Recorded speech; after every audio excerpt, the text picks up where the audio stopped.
মাথায় মারে না, মাথলে মারে, চাইটা খেতে নুনছে লাগে। হ্যাঁ, মসজিদ করার লাগে বাইরে চলে গেছে। কইতে এই পাহিটাও কানার, ও পাহিটাও কানার, তো তুই নিরালিস খাবে। দ্বিতীয় কথা, যে আমার দাদু বলতো এমন ভাবে বসিও না যে লোকে বলে উঠ, আর এমন কথা কহিও না যে লোকে জানে ঝুট। আল্লাহর ফজলে বাংলা কথা বোঝার অসুবিধা হয়নি। ইন্নাল হামদালিল্লাহ নাহমাদুহু ওয়া নাস্তাঈনুহু ওয়া নাস্তাগফিরুহু ওয়া নু'মিনু বিহি ওয়া নাতাওয়াক্কালু আলাইহি ওয়া নাউযু বিল্লাহি মিন শুরুরি আনফুসিনা ওয়া মিন সাইয়্যাতি আমালিনা। من يهده الله فلا مضل له ومن يضلله فلا هادي له وأشهد أن لا إله إلا الله وحده لا شريك له وأشهد أن محمدا عبده ورسوله أما بعد فإن أكبر الكتاب كتاب الله وخير الهدي هدي محمد المصطفى صلى الله تعالى عليه وسلم وخير الأمور أواجبها وشر الأمور محدثاتها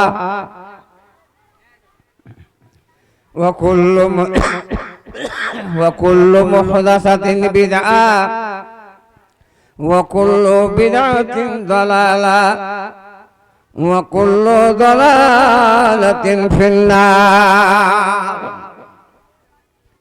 أعوذ بالله من الشيطان الرجيم. بسم الله الرحمن الرحيم. إنما يعمر مساجد الله من آمن بالله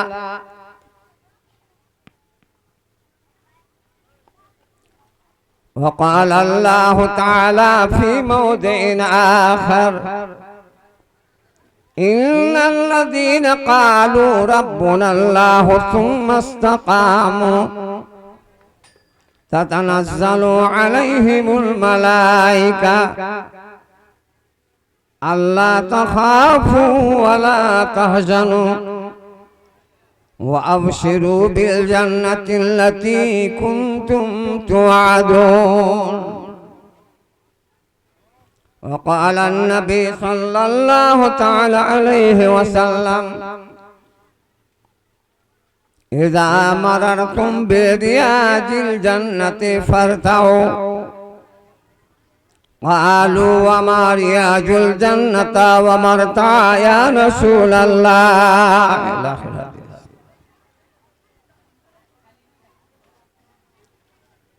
খোদার পূজা করো ভাই, না করিলে মুক্তি নাই।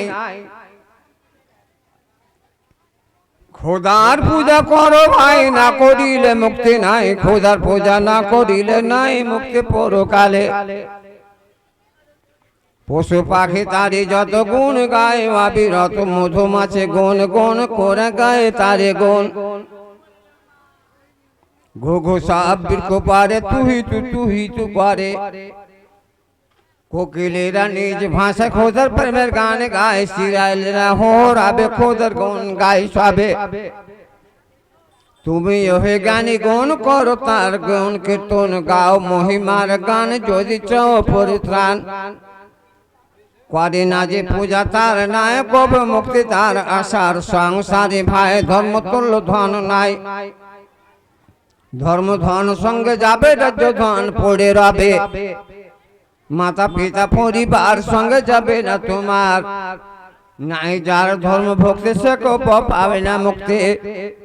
ধর্ম ধনে যে কঙ্গাল কান্দিবে সে চিরকাল। অনিত জগৎ প্রেমে নাচে যে পরম ধর্মে। তার মতো নারাধাম না রলে বতে কম ধর্মহীন পরকালে চলিবে নরকানলে যদি মানুষ হতে চাও মনে মুখে এক হও মুখে তুমি বলো যাহা কাজ কামে করো তাহা পাকা মুসলমান হও বড় করে ছেড়ে দাও তোমার মতো কোটি কোটি ব্যক্তি হয়ে গেল মাটি যা শ্মশানে গোরস্থানে দেখা আইসো নিজ নয়নে পড়ো বিদ্যা হও বিদ্যান লোভ ধর্ম ধর্ম গান খায় খাদ্য খাটিয়া দিন গরিবকে বাটিয়া নবীদের নীতি ধরো পুণ্য স্বভাব ছাড়ো কাঙ্গালকে করিও না হেলা কাজে লাগে ভাঙা পোলা বাঘ জালে ফেঁসে ছিল এলুর হাতে রক্ষে পেল সুখে দিন কাটতে হলে দাও কোন ব্যবসা খোলে কাজে পারে করে না তার কষ্ট ঘোঁচে না থাকে আনা বহে হাল তার দুঃখ চিরকাল বসা খায় কইরা ধার তার মুখে ঝাঁটা মার আবুল কাসিম কবি কার বলে সামনে শোভাকার সাইডে কত বলবো ভাই শারীর কিন্তু শেষে নাই যদি বাঁচে কোনো দিন আবার এসে বলবো মোমিন দোয়া করবেন আমার তরে ভালো খোদা রাখে মোরে শ্রদ্ধেয় কাবিলুল কাদার মঞ্চের সভাপতি সাহেব আর এই মসজিদের মুসাল্লি আমার সামনে বসা রামপুরের কয়েকটা শ্রোতা সামিনগণ পিছনে পর্দার আড়ালে বসে পর্দায় শুননেওয়ালে এবং দেখনেওয়ালে আমার আদরের আদরিনী লজ্জাশীলা মা আর বোনেরা ওয়াজ এমন একটা জিনিস জালসা কথাটা হলো আরবি জালস মানে জালসা মানে বসা জালসার মানে হলো বসা আরবি কথা আর এমন কোন বক্তা নাই যে বিনা শ্রোতাতে ওয়াজ করে দিবে আসমান ছ যদি বক্তা থাকে সামনে শ্রোতা না থাকে এত বড় বক্তা লাগলো না ভালো লাগলো না তো লোক না থাকলে কথা কেমন করা হবে তো বক্তার সাথে শ্রোতার প্রয়োজন শ্রোতার সাথে বক্তার প্রয়োজন আর জালসা করতে গেলে তিনটা জিনিসের দরকার এক নম্বরে মাইক মোটামুটি চলবে দুই নম্বরে বক্তার গলার টান আল্লাহর ফজলে আমার ঠিকই আছে তিন নম্বরে জালসার সবচাইতে যেটা বড় মানান সেটা হলো শ্রোতার সামনে ভাই আপনারা মসজিদের জালসা করেছেন বক্তারা যখন ওয়াজ করে ওর পিছনে যে বক্তা থাকে একটু করে ধ্যান দেয় টাকাকে কতটি দিলেন না দিলেন আবুল কাসিমের কানে আছে মুসলমান আপনাকে কইল যে খুব বড় জি এই মসজিদটাতে 1 কোটি টাকার উপরে খরচ আছে 1 কোটি টাকার উপরে খরচ আছে হতে পারে 60-70 লাখ খরচা করে দিয়েছেন আরো অনেক খরচা আছে তবে হ্যাঁ মসজিদ যদি আপনারা করে দিতে পারেন রং টং করে আইস টাইলস লাগিয়ে দুটা লাভ হবে মাম বানালিল্লাহি মাসজিদান বানাল্লাহু লাহু বাইতান ফিল জান্নাহ দলিল বলছে আল্লাহর লাগি ঘর তৈরি করলে আল্লাহ আপনার লাগি জান্নাত তৈরি করবে একটা লাভ পাইলে দুই নম্বর মসজিদের তোফাইলে আপনি যতই নামাজ পড়েন যখন মরে গেলে নামাজের নেকি ওখান থেকে শেষ আপনি হজ করেছেন 700 বার হজ করলেন মরে গেলেন হজের নেকি ওখান থেকে খতম রোজা করেছে মরে গেল রোজার নেকি ওখান থেকে শেষ কিন্তু দান এমন একটা ইবাদত এই যে মসজিদে 2000 4000 5000 1 বোরা 10 বোরা 1 কুইন্টাল 2 কুইন্টাল আমার মা বোনেরা হাতের লাখের কানের ডিম কাঁথা মুরগি পাখা থালি বদনা লোটা কতুল গিলা যে যা পেরে দিয়ে যারা মসজিদ তৈরি করে দিয়ে মরে যায় নবী বলছেন ওই লোকগুলা মরে গেলেও কবর সিতা নেকি পাবে একবার বলেন আলহামদুলিল্লাহ ওর নেকি কিন্তু কাটা যায় তো মসজিদে খরচ অনেক আছে বাবরি মসজিদের জায়গায় যেখানে মন্দির তৈরি করা হয়েছে রাম মন্দির নামে মানে ওখানে রাম জন্ম নিয়েছিল যেখানে বাবরি মসজিদ হয়েছে বাবর তৈরি করেছে ওখানে রাম জন্মেছিল বলে রাম মানে ওখানে রামভূমি বলা যায়। রামের মার জায়গা পায়নি দরদ উঠার, ওই বাবরি মসজিদের কাছে দরদ উঠেছিল। কথাটা বুঝেছে? ওখানে ওর দরদটা উঠেছিল যে একটা ঝগড়া লাগিয়ে দিয়ে যায়। যে রাম মন্দিরের লেখা দান কতটি হয়েছে, যার 10 ভাগ করে 1 ভাগ খরচা হয়নি, 9 ভাগই ক্যাশে জমা আছে। আর ও কার কাছে? মোদির কাছে জমা আছে, মোদির অ্যাকাউন্টে জমা আছে। একজন এখানটা আগরবাতি দিয়েছে, গোটা দুনিয়া জানে, যারা বড় বড় মোবাইল চালাচ্ছে ওরা দেখতে পেয়েছে। একটা লোক এখন আগরবাতি দিয়েছে, কতদিন যে লেগেছে ওকে আগরবাতি এখানে তৈরি করতে, খুব ছোট্ট, বড় লয়। কত বড়? 112 ফিট লম্বা।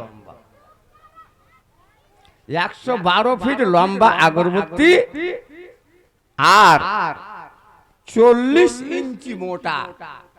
একবার ধরিয়ে দিয়ে 3 মাস জ্বলতে থাকবে। আর ওই আগরবাতি যখন জ্বলতে লাগলো, 3 মাসের মধ্যে 1 কিলোমিটারের মধ্যে মাছি মশা থাকবে না। কি জানি রামকে কামড়ে নিল, মাছি মশা কিছু থাকবে না। তো আর যা দাম পাওয়ার তো দুটো দূরে আছে, এত বড় যে 108-12 ফিট লম্বা, যে এখন স্টিক দিয়ে এসেছে আগরবাতি, শুধু ওকে বকশিস দিয়েছে 7.5 লক্ষ টাকা। যেখানে দান করে কোনো নেকি নাই, কোনো জান্নাত নাই, ওরা দান বুঝে। কিন্তু আমরা মুসলমানেরা দানটা খুব কম বুঝি, খুব কম বুঝি। আপনি নিজের চোখে দেখতে পাইবেন, রোডের কান্ধাতে যেখানে যেখানে চক আছে, আর যেখানে যেখানে মানে পাকড়ের গাছ আছে, বড়ের গাছ আছে, ওখানে ওখানে ওরকে ধ্বজা লক্ষ্যে গাড়া হয়ে গেছে, লাল ফাটা টাঙ্গা হয়ে গেছে, আর ওইখানে ওরকে মন্দির তৈরি হতে লেগেছে। আর ইট আপনার কাছে চাইতে যাবে না, ওর একটা ইউনিয়ন আছে, পরিবেশ আছে। যত ইটের গাড়ি যাবে, চাহে মুলবির গাড়ি যাক, চাহে হাজির গাড়ি যাক, কাফেরের গাড়ি যাক, কাহুরি গাড়ি যাক, 2 ঘন্টা করে ইট ফেলে দিয়ে আসতে হবে, না তোর গাড়ি আগে বাড়তে যেতে দেবে। আর ওই 2 ঘন্টা করে ইট পড়তে পড়তে পড়তে পড়তে আর মন্দির হয়ে গেল। আর আমার কে ইউনিয়ন হলো না। আমার গ্রামের মধ্যে ভাই ওয়াজ করব, কথায় কথায় মসজিদ নিয়ে শ্রোতার সামনে এলে কথাটা মনে এলো। আমার গ্রামে জুমার দিন টাকা উঠাই না, নামাজ পড়ার পরে খাড়ো হয়ে টাকা উঠায়। একটা লোক টাকা উঠাইছে, তা আমার ঠোঁট কাটা মুখ, ওকে বলছে, হ্যাঁ তুই যে টুপিটা এমনি করে নামিয়ে লোকের সামনে যে টাকা তুলে বেড়াচ্ছিস, তো আগে তুই টুপিটাতে 2 টাকা থুয়ে চাহাচ্ছিস না?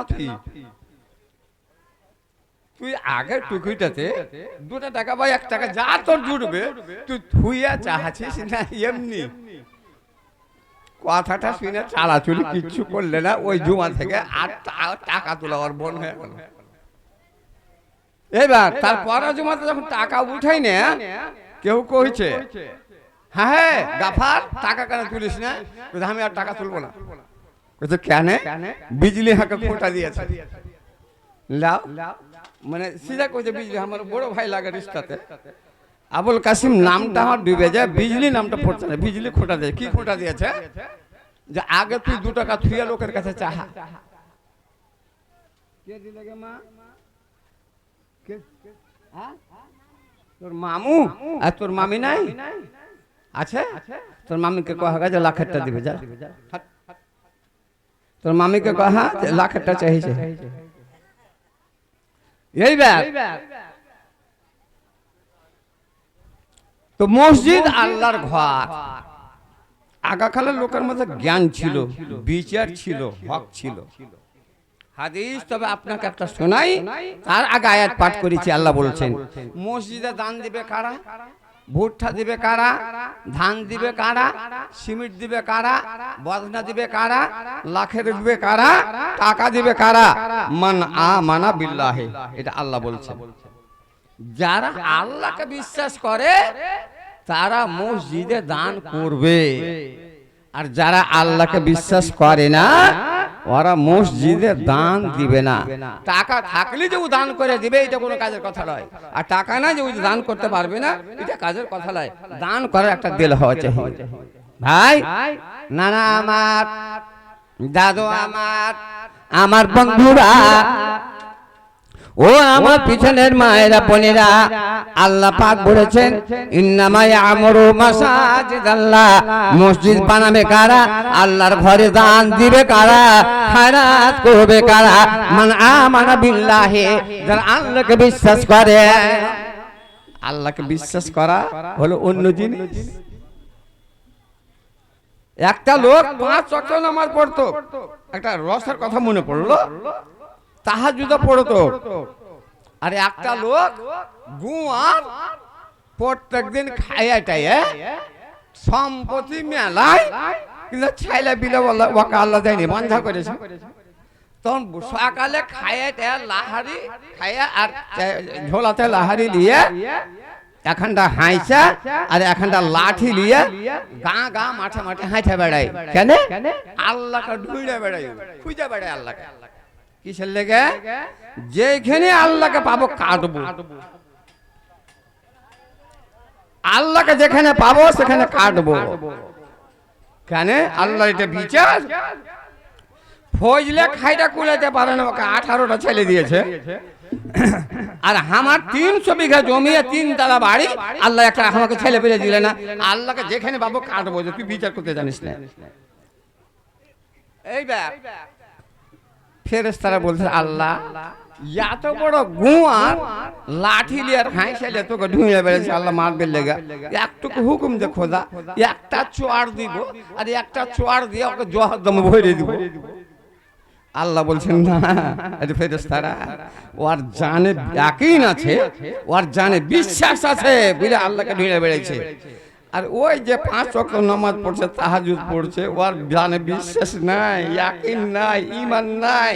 এমনি ওর আদত লেগে গেছে, পড়ে চলেছে, কিন্তু ওর জানে ঈমান নাই, বিশ্বাস নাই। ফেরেশতারা বলছে যে আল্লাহ এটা কোন কথা কইছেন খোদা, যে 5 ওয়াক্ত নামাজ পড়ছে, তাহাজ্জুদ পড়ছে, ওর জানে ইয়াকিন নাই, আর যে লাঠি লিয়ে হাঁইছেলে তোকে কাটবে লাগে ধুইনা বেড়েছে, সে ফের তোকে ইয়াকিন করে? কইছে হ্যাঁ। মানা গেল না, মানবি না, যা পরীক্ষা কর। এবার ফাতাল মালাইকা আলা সুরাতে রাজুলিন, ফেরেশতা মানুষের আকারে এবার আসলেন কার কাছে? ওই মসজিদের গেট খানে, যে মসজিদে ওই আল্লাহওয়ালা লোকটা, তাহাজ্জুদ গুজার মানুষটা যে মসজিদে নামাজ পড়তো, ওই মসজিদে চলে গিয়েছে, গেটে দাঁড়িয়ে আছে। আর ওই মুসাল্লিটা এলো, সালাম করে মসজিদে ঢুকে গেল, আর নামাজ পড়ে আবার বেরিয়ে আসে। দেখে ওই অনজান লোকটা, অনচিনা লোকটা দাঁড়িয়ে আছে, বলে বাবা তুমি এখানে দাঁড়িয়ে কেন? ওই অনজান লোকটা অর্থাৎ ফেরেশতা মানুষের আকারে ওখানে দাঁড়িয়ে আছে, বলছে ও গো আল্লাহর বান্দা, ও তাহাজ্জুদ গুজার, ওরে মুন্না মুন্সি, ও হাজী মৌলবি, আমি একটা আশ্চর্য গেলাম, আমাকে তাজ্জব লেগে গেল, আপনাকে একটা কথা জিজ্ঞেস করার জন্য দাঁড়িয়ে আছি। কি কথা বাবা? তুমি খুলে বলে দাও। বলে ও গো আল্লাহর বান্দা, এই যে কলখানা আছে, আর এই কলের পাশে এই যে গাঢ়াটা আছে, যাতে করে মানুষ উজু করে, আর পানি গেলে বহে বহে ওই গোড়াটাতে জমা হয়, আর চারিদিকে দুবড়ার ঘাস গোলা লেগে আছে, আর একটু পানি আছে। আর এই পানি খানার জন্য এই গরমের সময় একটা হাতি এই দিক থেকে এলো, উত্তর থেকে এলো, আর হাতি তাকে পিপাসা লেগেছে, তাকে তৃষ্ণা লেগেছে, একটু পানি দেখতে পেয়ে মসজিদের সামনে খানে কলটা যে গালানো আছে, আর ওই কলের আগা করে ওই যে গোড়াখানে একটু পানি আছে, হাতিটা মনে করলো এই পানি খান সুর দিয়ে টেনে আমি ভিতরে দিব, আমার জানটা ঠান্ডা হবে। এবার ওই হাতিটা যেমন সুর বাড়িয়েছে, কেমন হয়ে গেল আল্লাহর হুকুম, ওই হাতিটা পিছলে পড়ে গেল, আর পিছলে পড়ে যায় হাতি গড়তে শুরু করে দিল, আর গড়তে গড়তে গড়তে গড়তে একটা প্লাস্টিকের বদনার মধ্যে ঢুকে গেল। এটা মানার কথা জি। একে টাকাটা দিলে রে বাবু? হ্যাঁ তুমি দিলে? আচ্ছা, ছোট ছেলে তো, তবে কি হবে? কইতে হাতি পিছলে পড়ে গেল আর গোটটা গোটটা একটা প্লাস্টিকের বাঁধনের মধ্যে ঢুকে গেল আর ওই হাতিটা লোল দিয়ে বাড়াইতে লাগলো সম্পূর্ণ হাতি বাঁধিয়ে গেছে কিন্তু ন্যান খান ফেসে গেল ন্যান আর বাড়ে না তো ওই বাঁধনাটাকে নিয়ে চলে গেল এটাকে মানার কথা গোটা দেহ বাঁধিয়ে যাবে ফের ন্যান বাঁধিয়ে দিবে মোল্লা যে কইছে হোটলি এখান থেকে দিব এমন পোখা তাক করা লাঠি যে দম বাহির করে দিব এটা হওয়াটা দূরের কথা কাহুরি শক্তিও নাই যে এটা করতে পারে কাহুরি ক্ষমতাও না যে এটা করতে পারে রে বাঁধন আলেমেরাকে জিজ্ঞাসা করে দেখো হাত্তা ইয়ালাল জামাল ফি সাম্মিল খিয়ার আল্লাহ বলছেন আল্লাহর হুকুম যদি হয় তো সুয়ের নেহে দিয়ে আল্লাহ উটকে পাস করে রাখিয়ে দিবে আল্লাহর তাকত এতখানি আছে আর ই বলছে কাহুরি ক্ষমতা নাই যে এগুলো করতে পারে দেখেছিস লাঠি এবার আল্লাহ বললেন দেখলি আর জানে ইয়াকিন আছে আর জানে বিশ্বাস আছে ঈমান আছে যা ওই গুয়ারটাকে পুচকার গায়ে খুব যে লাঠি লিয়ে আর হাঁসে লিয়ে আমাকে ঢুঁড়ে বেড়েছে আল্লাহকে ঢুঁড়ে বেড়েছে ওকে যে পুচকার গা এবার ফেরেশতা জিবরাইল একটু আগে গিয়ে ওই কুয়ার লোকটাকে দেখতে পেল তিনতলা বাড়ি 300 বিঘা জমি যার বেটা পেটে আল্লাহ পাক দেয়নি এবার আমার মায়েরা তো আমার বোনেরা আমার দিদিরা তোমরা শুনে রাখো মা ওরে আমার মা যার পেটের ছেলে হয় ওরে আমার মা যার পেটে সন্তান হয় তোমার ভাগ্য কত ভালো তোমার কপাল কত ভালো আমার নবী বলেছেন আহা আশ-শাহাদাতু সাবউন সেওয়াল কাতল ফি সাবিলিল্লাহ 7টা লোক শহীদের দরজা পায় যখন মরে যাবে যখন দুনিয়া ছেড়ে দিবে 7 প্রকারের লোক মরার পরে শহীদের দরজা পেয়ে যাবে একবার বলো আলহামদুলিল্লাহ তার মধ্যে নবী বলেছেন আমার মারে তুমি শোনো আমার বোন তুমি শোনো দিদি আমার তুমি শোনো তোমাকে আল্লাহ পাক শহীদের দরজা দিবে ওয়াল মারআতু তামুতু বিজুমিন শাহীদ কোন আমার মা কোন আমার দিদি কোন আমার বোন কোন আমার ভাবে কোন আমার বেটি আল্লাহ নবী বলেছেন মারে আমার মা বোনের পেটে ছেলে মেয়ে হয় বেটা হয় বেটি হয় কত মা ছেলে জন্ম দিতে গিয়া হসপিটালে বা বাপের বাড়িতে স্বামীর বাড়িতে ছেলে জন্ম দিতে গিয়া এই দিকে ছেলে জন্ম নিল আর ওই দিকে মা বিদায় হয়ে গেল নবী বলছেন ওই ছেলের মা মরার পরে শহীদের দরজা পাবে ওই মা শহীদের দরজা পাবে কে দিলে এটা সাইজুর এক করে ঘুর তুমি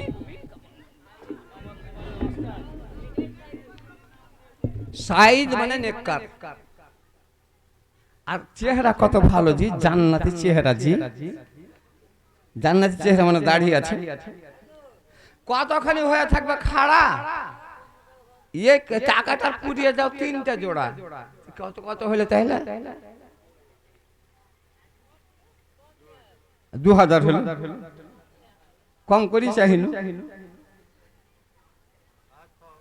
না থুইটা তো ছুঁয়ে দেবো আর কেউ ঘুরিয়ে দেবো যে কটা পাচ্ছি ও কটে লাভ একটা হাত খান দেখি মুসাফা করে দেখি গোয়াদ গই দেয় লোক জি 2000টা টাকাই চাইছি বেশি চাইনি আল ইয়াদুল ইমনা খায়রুম মিন ইয়াদিস সুফলা নবী বলছেন ডাহিন হাত বাঁ হাতের থেকে চিরকালের লেগে ভালো বাঁ হাতের কাম খালি ইল্ল সাফ করা ফুটা টানা গুসাফ করা মুখ টানা আর ডাহিন হাতের কাজ হলো সব থেকে ভালো দেনেওয়ালা ডাহিন হাত তোমার হাতখানে উপরেই আছে আমার হাতখান তলে আছে 2000টা টাকা চাইছি বেশি চাইনি এটা জমা থাকবে আশকুত মিনার রাজা হাদিসে আছে লক করে যে থাকবে এর মানে কবুল করেছে নারায়ে তাকবীর সাইদুর রহমান 2000 টাকা আলহামদুলিল্লাহ গোটা দেশে খবর হয়ে গেছে 500 টাকা দিয়ে দিয়েছে মাওলানা আর 1500 টাকা দিবে হয়তো এখনই দিয়ে দাও না বহুত শুনবো না তোমার হাতে খালি মোবাইল 25000 টাকা আছে খালি মোবাইল 25000 টাকা আছে এত কামাই করে আমার মোবাইল দেখো তো জি 600 টাকা 2000 টাকা চাইছে বেশি চাই আল্লাহ কোন দিক থেকে ফুরিয়ে দিবে মোহাম্মদ সাইদুর রহমান রাতে কালে মাহবুব আল্লাহ করে মোনাজাত, এ জীবনের গুনাহ খোদা করে দিও মাপ, পরকালে খোদা করে দিও রে জান্নাত। 2000 টাকা দান নামে সাইদুর, বালা মুসিবত খোদা করে দিও দূর, জান্নাত দিও খেতে মতে জোর। হায়াত দারাজ করো আপে রব্বানা, অসুবিধা জীবনেতে তার করিও না। যতকাল দুনিয়াতে থাকিবে বাঁচিয়া, সুখ সাগরেতে খোদা রেখো ভাসাইয়া, গুনাহ খাতা মাফ করো তুমি একবারে, আমিন আমিন। আমি বড় সুন্দর ঘটনাটা বলবো এবার ভাইরা, নানারা দাদুরা আমার, বেশি করে বলবো না। আমি 10টা কলম বলছি, 10টা কলম আল্লাহ পাক নবীর মারফতে নবীর দ্বারায় 10টা লোককে পৃথিবীর বুকে জান্নাতের টিকিট দিয়েছিলেন, যারাকে আশারায়ে মুবাশশিরা বলা হয়। যেমন আবু বকর জান্নাতে, ওমর জান্নাতে, ওসমান জান্নাতি, আলী জান্নাতে, তালহা জান্নাতে, আনাস জান্নাতে, জুবাইর জান্নাতে, এবার সাইদ জান্নাতে। এই করে করে করে করে আল্লাহ পাক 10টা নবীকে 10টা লোককে জান্নাতের টিকিট দিয়েছিলেন। আমার ভাইরা